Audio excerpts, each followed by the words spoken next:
Buongiorno e benvenuti.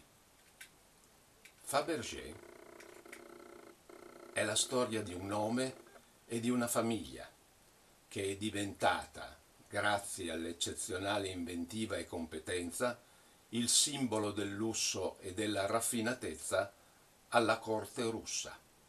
Carl Fabergé si definiva un artista e soleva dire: ho poco interesse per un oggetto di valore se il suo prezzo è dovuto solo all'abbondanza di diamanti e perle. Niente illustra questa frase meglio del successo delle famose uova Fabergé, queste uova di Pasqua create per la famiglia imperiale. Ogni pezzo è un'opera d'arte a sé stante. Al tempo della Russia degli zar suscitarono l'ammirazione di tutta l'Europa. Dalla caduta del regime e fino ad oggi scatenano passioni in tutto il mondo.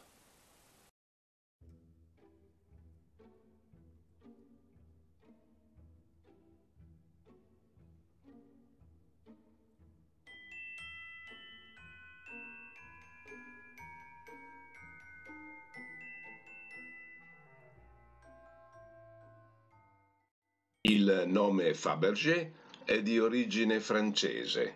La famiglia era di religione protestante. L'Editto di Nantes, proclamato dal re Enrico IV nell'aprile del 1598, aveva posto termine alla serie di guerre di religione che avevano devastato la Francia, regolando la posizione degli ugonotti, permettendo loro libertà di culto e concedendo diritti politici, militari e territoriali. La famiglia, stabilita in Piccardia, fu costretta a lasciare bruscamente la Francia quando Luigi XIV revocò l'Editto di Nantes nel 1685. Il nonno del futuro Carl Fabergé si stabilì con la sua famiglia nella regione baltica e ottenne la cittadinanza russa. Suo figlio Gustave, un ambizioso giovane orafo, si stabilì a San Pietroburgo, un fiorente crocevia artistico. Nel 1842 aprì il suo studio a 2 passi dal palazzo d'inverno dove risiedevano i Romanov, che avevano governato il paese per più di 250 anni. Beneficiò molto degli ordini dell'aristocrazia di San Pietroburgo, molto ricca e spendacciona. Il suo laboratorio si trasformò in una piccola impresa di successo.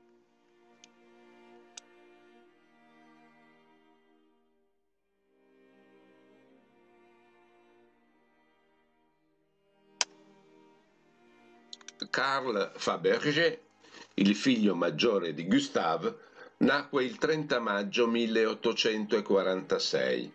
Divide i suoi primi anni tra il laboratorio di suo padre e le scuole più rinomate. Nel 1860 seguì la famiglia che si trasferì a Dresde, in Germania, mentre la piccola azienda fu affidata a fedeli collaboratori. Carl, un ragazzo di 14 anni con una curiosità insaziabile, sogna avventure. Intraprende un lungo tour in Europa, incontrando i più grandi orafi di Francia, Germania, Italia e Inghilterra. Fa tesoro dei loro consigli e impara a padroneggiare diverse nuove tecniche.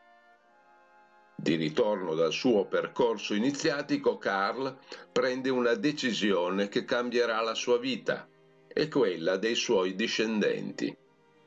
Decide di recuperare l'azienda a San Pietroburgo e torna a stabilirsi in Russia nel 1872.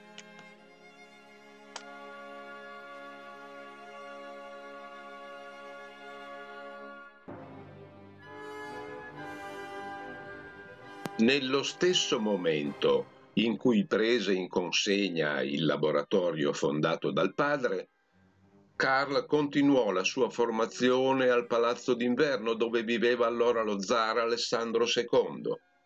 Infatti, per 10 anni lavorò come volontario all'Ermitage, sede della più bella collezione di oggetti d'arte del paese.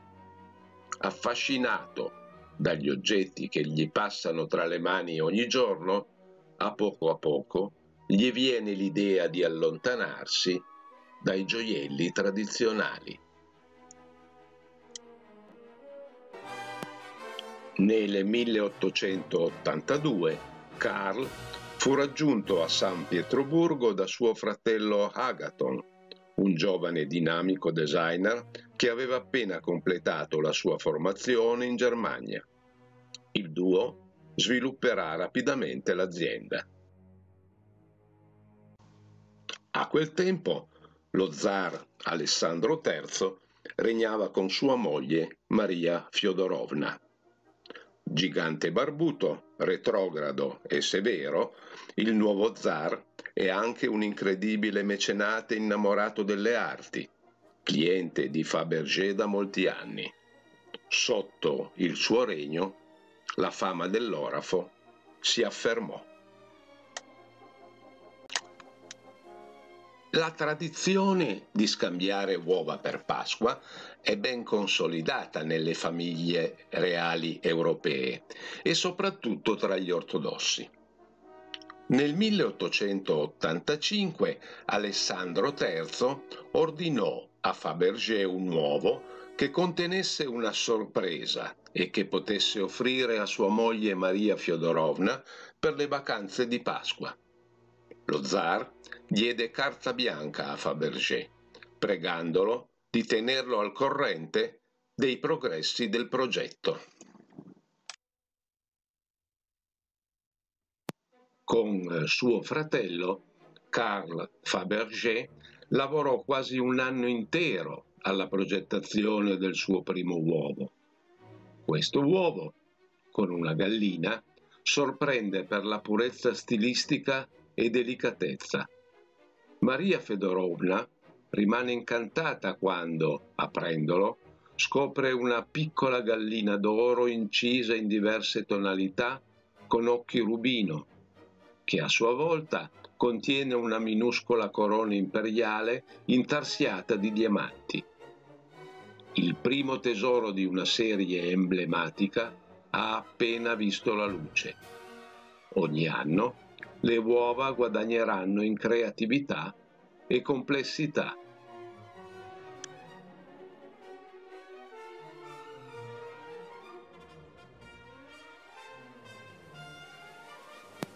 Se le uova sono fatte esclusivamente per Maria Fiodorovna, molti oggetti prodotti da Fabergé sono presto in assoluto i preferiti.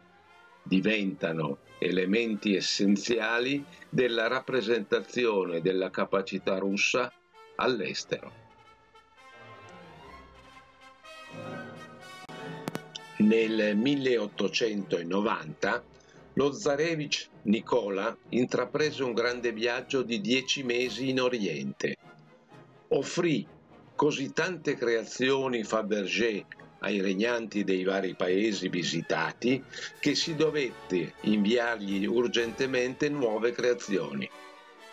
La corte del Siam, ora Thailandia, mostrò grande interesse e in seguito divenne uno dei principali clienti di Fabergé.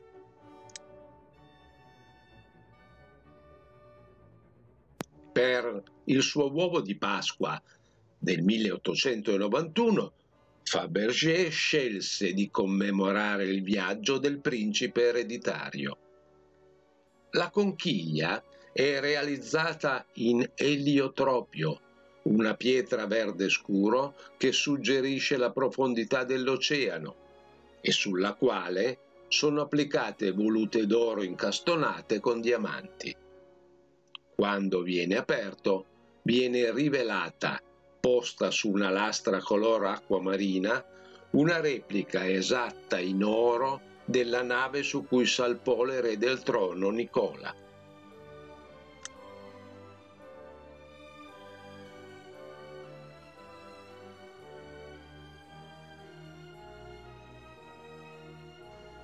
Nel 1900 la casa Fabergé si trasferì in nuovi locali più spaziosi, ancora vicino al Palazzo d'Inverno. Sono riuniti appartamenti privati, negozi e laboratori necessari per la produzione di migliaia di oggetti ogni anno. La produzione è possibile grazie a 300 orafi, smaltatori e lapidari che lavorano sotto lo stesso tetto. Carl Fabergé intervenne nella creazione e nella progettazione di ogni pezzo e supervisionò i maestri di bottega, che a loro volta dirigevano gli artigiani sotto i loro ordini. Molto più avanti dei suoi tempi, Carl trova un modo innovativo per motivare i suoi maestri di laboratorio.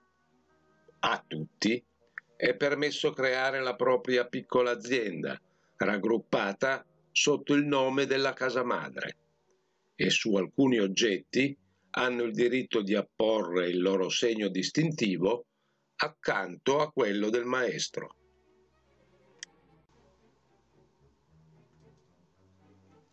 Fabergé è oggi rinomata in tutta Europa per la qualità dei suoi smalti, che hanno una profondità senza pari grazie alla particolare lavorazione. Un lavoro complesso, soprattutto su un pezzo arrotondato, perché ottenere colori molto puri e molto chiari è estremamente difficile. Nessun margine di errore è possibile, quindi Fabergé ha una percentuale di scarto di circa il 30%. Gli oggetti che superano la fase cruciale della produzione sono di assoluta perfezione. Sono esposti nelle vetrine dei negozi e attirano i desideri della classe benestante. Nel suo catalogo i prezzi partono da 3 rubli, l'equivalente degli attuali 27 euro, e possono arrivare fino a 14.000 euro. Le uova sono pezzi speciali che illustrano la storia dei Romanov e più in particolare dell'ultima coppia imperiale.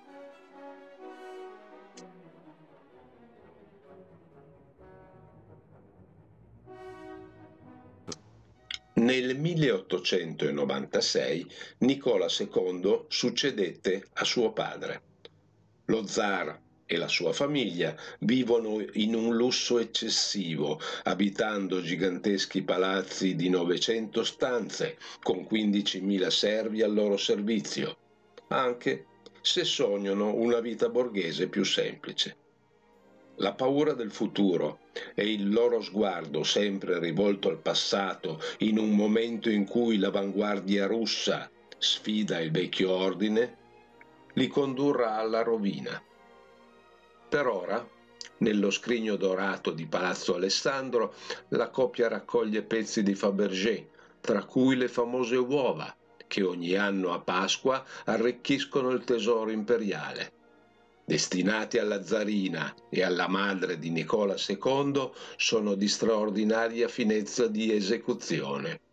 Ognuno è alto tra i 12 e i 25 centimetri.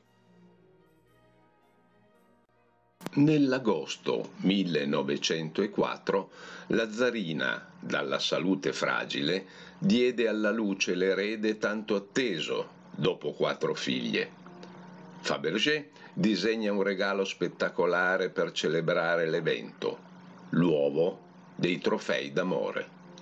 Costato poco meno di 10.000 rubli, l'equivalente di 92.000 euro oggi, l'uovo viene portato allo zar nel suo ufficio dallo stesso Carl Fabergé, prova dell'importante presenza da parte dell'artista all'interno della famiglia imperiale. Le uova e i pezzi eccezionali creati da Fabergé sono il loro fiore all'occhiello e sono ora richiesti all'estero, soprattutto durante l'Esposizione Universale di Parigi nel 1900. Le Figaro dell'8 gennaio 1901 riporta: questi mirabili gioielli dovuti all'ispirazione artistica del signor Carl Fabergé e interamente eseguiti da lui erano stati prestati dalle loro maestà imperiali che avevano accettato di separarsi da loro per qualche tempo, al fine di esaltare la grandezza di questa mostra. L'imperatrice Alessandra organizzò anche una mostra a San Pietroburgo nel 1902. Un giornalista de Le Figaro, il 28 marzo, è colpito dalla bellezza e dall'originalità delle uova, tra cui l'uovo della Transiberiana. In 2 vetrine piramidali si trovano le meravigliose uova smaltate di Fabergé. Questi sono i doni che l'imperatore fece alle 2 imperatrici per Pasqua. Quello della Transiberiana è molto curioso, un uovo su cui è disegnata la mappa della ferrovia siberiana e che contiene un piccolo modello dorato del treno siberiano. Questo delizioso giocattolo è dotato di una molla e il treno può percorrere i tavoli.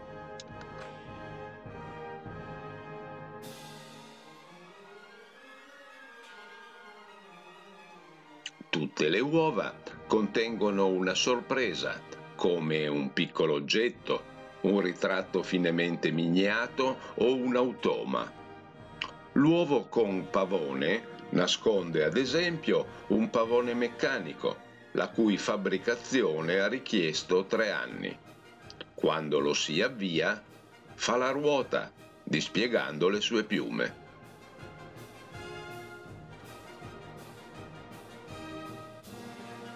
La Russia, all'inizio del XX secolo, è un paese con profonde disuguaglianze sociali. Una parte significativa della popolazione vive in estrema povertà e la gente muore di freddo per le strade. Una piccola élite, favolosamente ricca, vive senza preoccuparsi del giorno dopo. Nel 1914 Fabergé fece una delle sue ultime uova, l'uovo mosaico. Testimonia un'eccellenza che la rende una delle più belle uova imperiali prodotte. Nello stesso anno la Russia iniziò a subire battute d'arresto e Fabergé perse i suoi dipendenti, mobilitati in combattimento e rapidamente uccisi perché riuscivano a malapena a maneggiare un fucile. La popolazione è rapidamente sopraffatta, i salari sono in caduta libera, i senza tetto muoiono di fame e di freddo.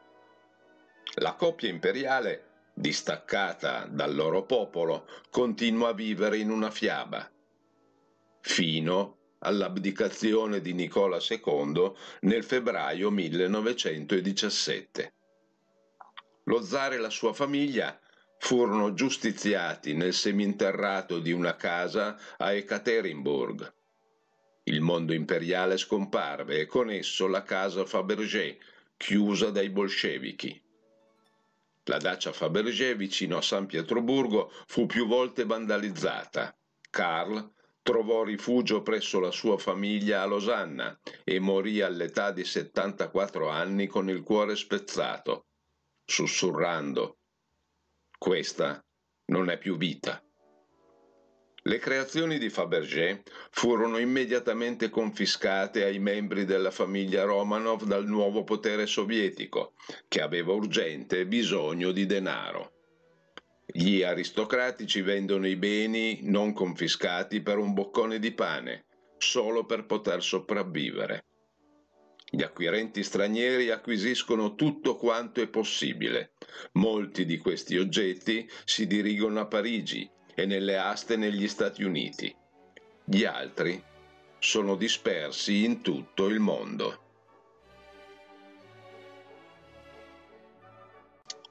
Molti emigranti trovarono rifugio negli Stati Uniti. Il grande pubblico, già affascinato dalla tragica storia dei Romanov, si appassionò a Fabergé. Il film di James Bond del 1983 ha presentato Fabergé a un pubblico internazionale e ha scatenato i collezionisti. Due ricchissimi americani hanno acquistato quasi 250 pezzi, tra cui 7 uova. Si possono ammirare 2 uova e la eccezionale collezione nella ex casa di uno di essi, ora l'Hillwood Museum di Washington. L'uovo dei 12 monogrammi del 1896. E l'uovo di Caterina la Grande del 1914. Le altre 5 uova, appartenenti all'altro collezionista e la sua collezione di oltre 400 opere d'arte russe, sono lasciate in eredità al Museum of Fine Arts di Richmond, in Virginia. L'uovo dello Zarevich del 1912.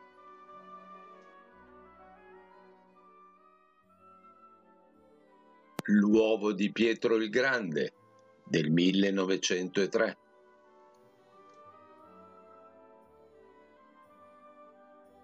L'uovo del Pellicano del 1898.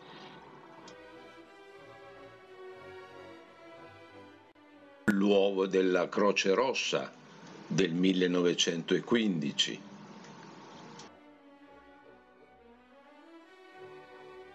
E l'uovo di cristallo del 1896.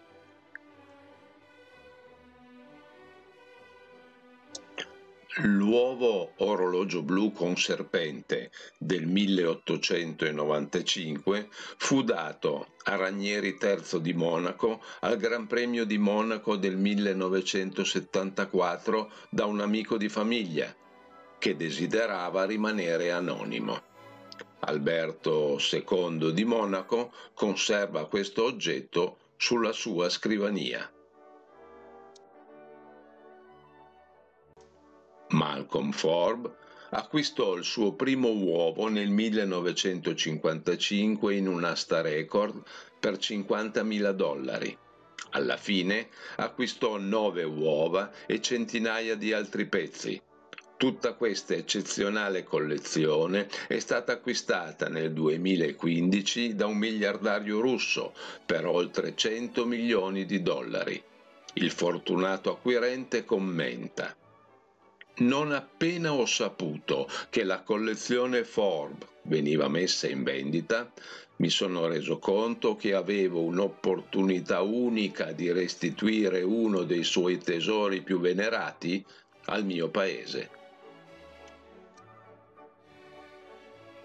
Proprietario del palazzo Shuvalov a San Pietroburgo, trasformato nel museo Fabergé, Vekselberg espone le 9 uova imperiali e innumerevoli altri oggetti del famoso orafo per consentire ai turisti di tutto il mondo di goderne. Ad oggi è la più grande collezione privata di uova imperiali al mondo. Solo il Cremlino di Mosca lo supera con un uovo in più. Ecco l'elenco delle uova Fabergé visibili al museo. L'uovo con gallina e pendente di zaffiro del 1885, il primo della serie. L'uovo della resurrezione del 1894. L'uovo delle viole del 1899.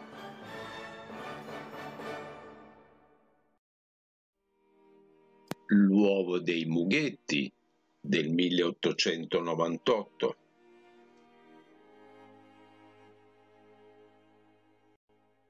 L'uovo con galletto del 1900.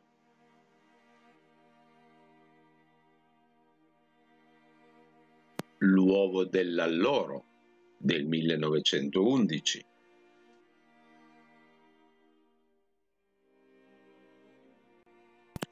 Uovo dell'Ordine di San Giorgio del 1916. Uovo del 15° anniversario del 1911. Uovo del bocciolo di rosa 1895. Uovo dell'incoronazione 1897.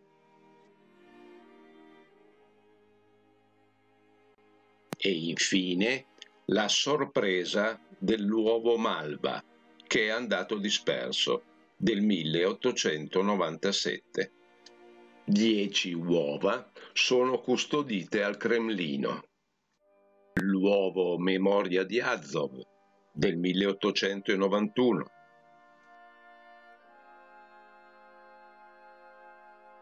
L'uovo dei Gigli del 1899.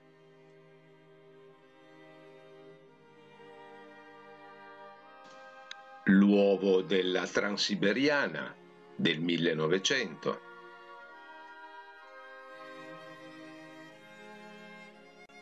Uovo del Trifoglio del 1902.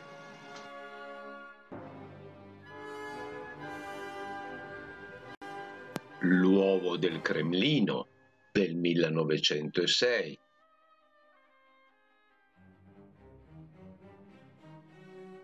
L'uovo del Palazzo di Alessandro 1908.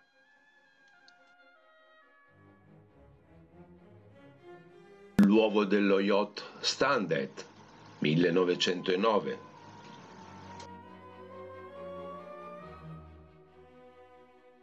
L'uovo di Alessandro III a cavallo del 1910.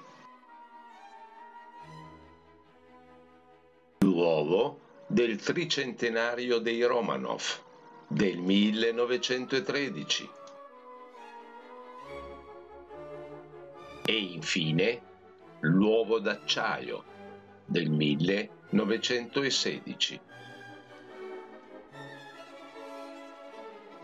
Altre 3 uova sono nelle collezioni della Regina d'Inghilterra, acquistate da Re Giorgio V e dalla Regina Maria, grandi estimatori degli oggetti Fabergé. Oggi sono di proprietà della Regina Elisabetta II, che possiede molti altri oggetti Fabergé. L'uovo cesto di fiori del 1901.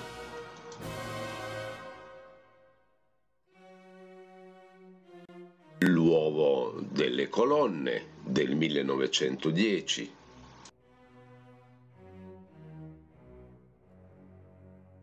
E l'uovo mosaico del 1914.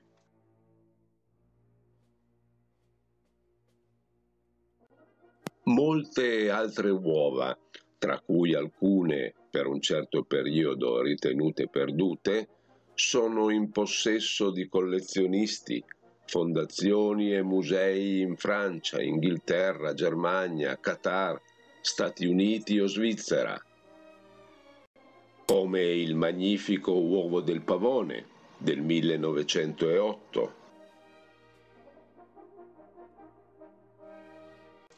L'uovo concigno del 1906.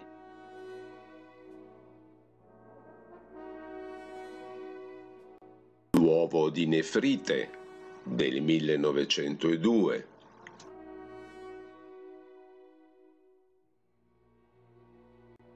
L'uovo dell'inverno del 1913.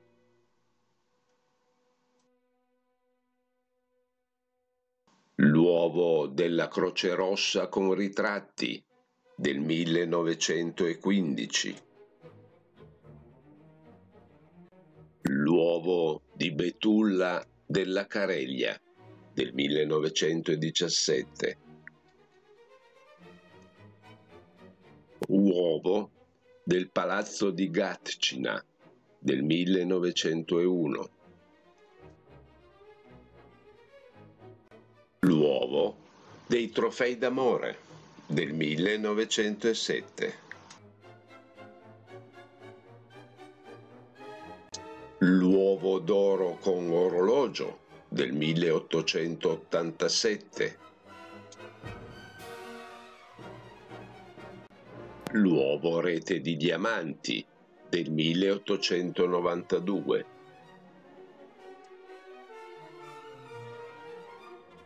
E l'uovo pergola di rose del 1907. La collezione di Matilda Golding Gray può essere ammirata al Metropolitan Museum of Arts di New York, dove troveremo l'uovo napoleonico del 1912,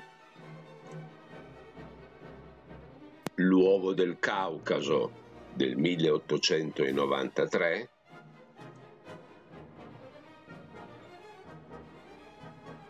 e l'uovo dei palazzi danesi del 1890.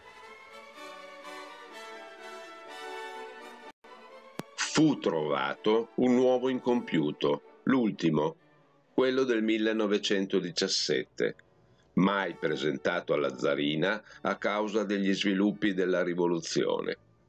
È molto commovente, vista la tragica fine della famiglia Romanov, perché è un omaggio a suo figlio Alessio. Inspiegabilmente ne esistono 2 esemplari ed è difficile individuare quell'autentico. Uno è al museo Fersman di Mosca e l'altro sarebbe nel museo Fabergé di Baden-Baden.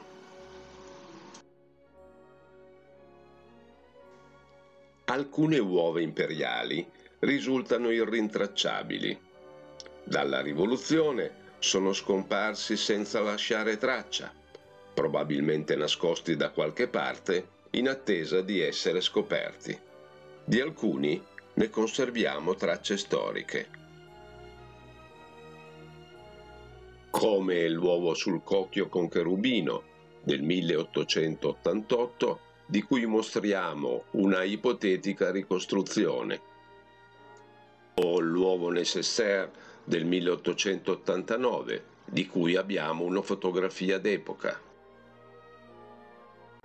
E ancora l'uovo reale danese del 1903, di cui mostriamo una foto d'epoca. E per ultimo l'uovo in memoria di Alessandro III del 1909, di cui mostriamo una foto d'epoca. La produzione delle uova Fabergé sotto il regno dello zar Nicola II non furono esclusivamente in favore della famiglia reale. Infatti, il nobiluomo russo Alexander Kelch commissionò a Fabergé 7 uova di Pasqua, una all'anno dal 1898 al 1904, per regalarle alla moglie Barbara. Le 7 uova Kelch sono altrettanto belle, se non addirittura più sontuose di quelle della serie imperiale. Hanno maggiori dimensioni e probabilmente costarono molto di più. Al momento non ci risulta possibile reperire immagini di 3 fra questi, e cioè l'uovo con 12 pannelli, l'uovo pigna e l'uovo bomboniera. Mentre abbiamo l'uovo con gallina per Kelch,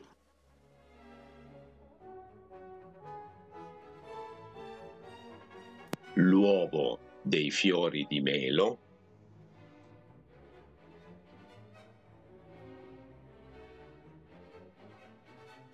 l'uovo rocaille